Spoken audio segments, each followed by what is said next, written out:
திரு விஜய் ஆட்சி அமைப்பதற்கான வாய்ப்புகள் குறைந்து கொண்டே வருது அப்படின்னு திரு சாமிநாதன் சொன்னார். அதுதான் யதார்த்தமா?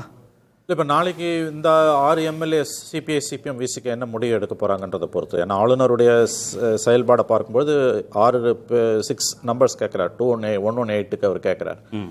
ஸோ இவங்க நாளைக்கு ஆதரவு கொடுக்கறதுன்னு முடிவு பண்ணிட்டாங்கன்னா அழைப்பதை தவிர ஆளுநருக்கு வேறு வழி இல்லை, வாய்ப்பு இல்லை. ஒருவேளை இவங்க மறுத்துட்டாங்க அப்படின்னா சிக்கல்.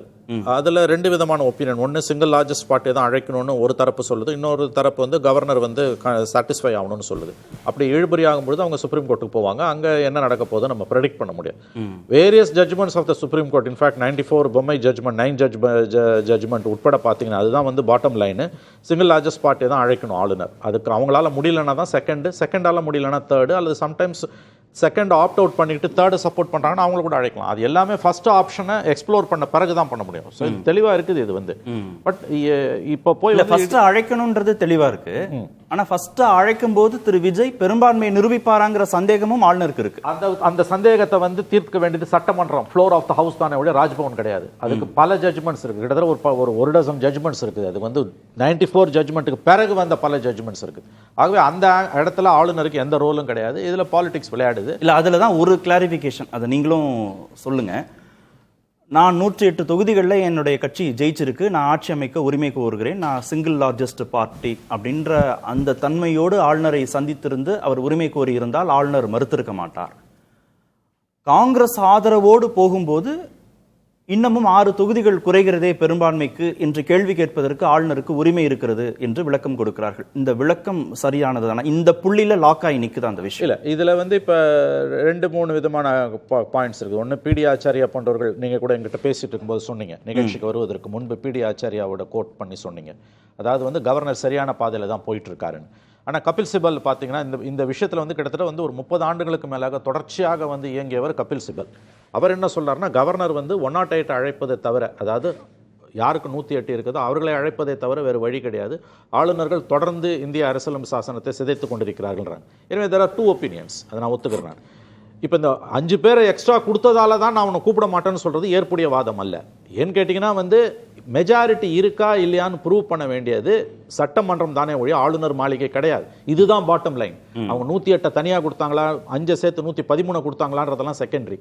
இது இப்போ போய் இப்போ கவர்னர் கிட்ட இது இருக்குது. நாளைக்கு இந்த 6 பேர் சப்போர்ட் பண்ணிட்டாங்கன்னா பிரச்சனை தீர்ந்துது. இது கான்ஸ்டிடியூஷனல் இஷ்யூ மட்டும் கிடையாது. Basically this is a political issue.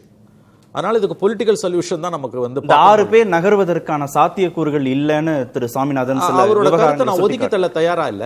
அது ரொம்ப சிக்கலான ஒரு விஷயம். நான் இது எப்படி பாக்குறேன்னா, சிபிஐ சிபிஎம் 4 எம்எல்ஏஸ் இருக்காங்க. விசிக சப்போர்ட் பண்ணா கூட பத்தாது, இந்த 4 பேரும் சப்போர்ட் பண்ணும்.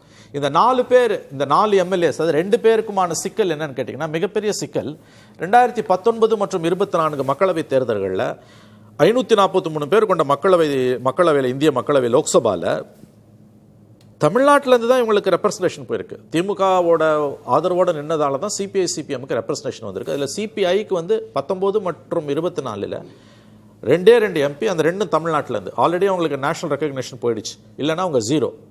சிபிஎம்முக்கு 2019 3, அதில் 2 தமிழ்நாடு, 1 வேறொரு மாநிலத்திலேருந்து. 2024 2 தமிழ்நாடு, 1 ராஜஸ்தான், இன்னொரு வேறொரு மாநிலத்திலேருந்து.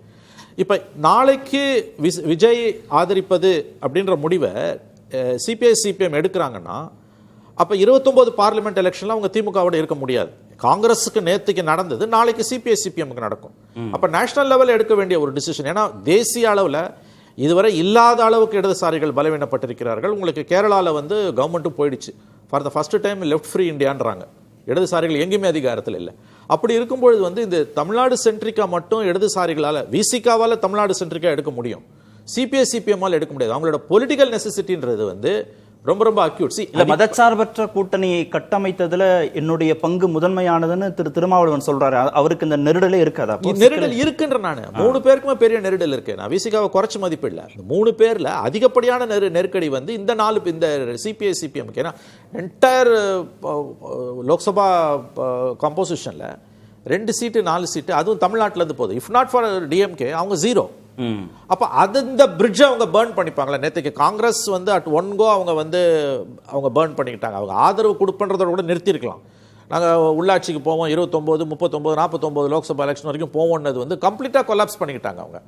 ஸோ அதை வந்து இப்போ இடதுசாரிகளால் பண்ண முடியுமா, அல்லது நாங்கள் வெளியிலேருந்து ஆதரவு கொடுக்குறோம், இதோட அர்த்தம் இன்னொன்று, திமுகவோடையும் தோழமையாக இருந்துக்கிட்டு விசிகாவையும் இந்த 3 கட்சிகளும் ஆதரிக்க முடியாது. ஒரு முடிவுக்கு வருது நாளைக்கு எடுக்க வேண்டிய டிசிஷன். அந்த விதத்துல அவர் சாமிநாதன் சொல்றது ரொம்ப நெருடலான ஒரு டிசிஷன். அவைக்கு ஆதரவா திமுகவுடனான கூட்டணி தொடருதாங்கிறது நாளைக்கு முடிவுக்கு வரும். ஆமா, நீங்க ஒரு மனிதன் 2 படகுகளில் பயணிக்க முடியாது. நீங்க வந்து நாங்க விசிகாவை நாளைக்கு வந்து தமிழ்நாட்டில் எலெக்ஷன் வரக்கூடாது என்னமோ 1000 காரணங்களை சொல்லிட்டு விஜய்க்கு, ஏன்னா இந்த 6 பேரை நம்பி தான் நாளைக்கு கவர்னரோட துரோகம்னு கருதுது திமுக. காங்கிரஸ் கட்சி வந்து முதுகுல குத்திடுச்சு, துரோகம் பண்ணிட்டாங்க அப்படின்னு ஒரு ஸ்டாண்ட் எடுக்கும்போது இடதுசாரிகளுக்கும் விசிகாவுக்கும் அதே நெருக்கடி தானே. அது பெர்செப்ஷன். ஏன் 99ல வந்து நீங்க வந்து பாஜகவோட போய் சேரும்போது அது எந்த துரோகம்? 98 எலெக்ஷன்ல மதவாத கட்சிகளை தமிழகத்தில் அனுமதிக்க மாட்டோம்னு சொல்லிட்டு 6 சீட்டு ஜெயிச்சுட்டு 99 ஏப்ரல்ல ஒரு ஓட்டுல ஜெயலலிதா கவிழ்க்கும் போது நீங்க போய் பிஜேபி ஆதரிச்சிங்க. அதுக்கு முன்னுதாரணம் இருக்கு. அதனால தான் சொன்னா அது பெர்செப்ஷன், அது அரசியல். காங்கிரஸை விட இப்ப இந்த இடதுசாரிகளோட நெருக்கடி ரொம்ப அதிகம். ஏன்னா இவங்களோட பார்லிமெண்டரி பிரசன்ஸே முழுக்க டிஎம்கே நம்பி இருக்கு. இப்ப நாளைக்கு வந்து விஜயையும் நாங்க ஆதரிப்போம், திமுகவோடையும் தோழமையா இருப்போம் முடியாது. அதுதான் நான் சாமிநாதன் கேட்டேன். இந்தியா கூட்டணின்ற அந்த நிலைப்பாட்டை திரு விஜயோடவே தொடர வாய்ப்பே இல்லையா உங்களுக்கு? அது அவங்க தான் முடிவு பண்ணணும். காங்கிரஸுக்காவது வந்து இந்த தமிழ்நாட்டில இருந்து போன 10 தவிர வெளியில 88 சீட் இருக்குது, 89 சீட் இருக்குது அவங்களுக்கு. அப்கோர்ஸ் தமிழ்நாட்டில இருந்து உங்களுக்கு பெரிய காம்போசிஷன். இந்த 2 பேருக்கு வந்து தமிழ்நாடு விட்டா பார்லிமெண்ட்ல உங்களுக்கு ரெப்ரசன்டேஷன் இல்ல. பாஸ்ட் 2 லோக்சபா எலெக்ஷன்ஸ்ல, அதுவும் கேரளாலையும் எனக்கு வாஷ்ட் அவுட். அப்ப 29 எலெக்ஷன்ல இவங்களோட பாலிடிக்ஸ்ன்றது என்ன? அந்த பர்செப்ஷன்லையும் தான் இந்த டிசிஷனை தமிழ்நாடு சிபிஐ சிபிஎம் எடுக்கும்னு எனக்கு தோணல. நேஷனல் லீடர்ஷிப், அவர்களுடைய ரெஸ்பெக்டிவ் நேஷனல் லீடர்ஷிப், பொலிட் பீரோவும் சென்ட்ரல் கமிட்டி சிபிஐ தான் எடுப்பாங்கன்னு எனக்கு தோணுது.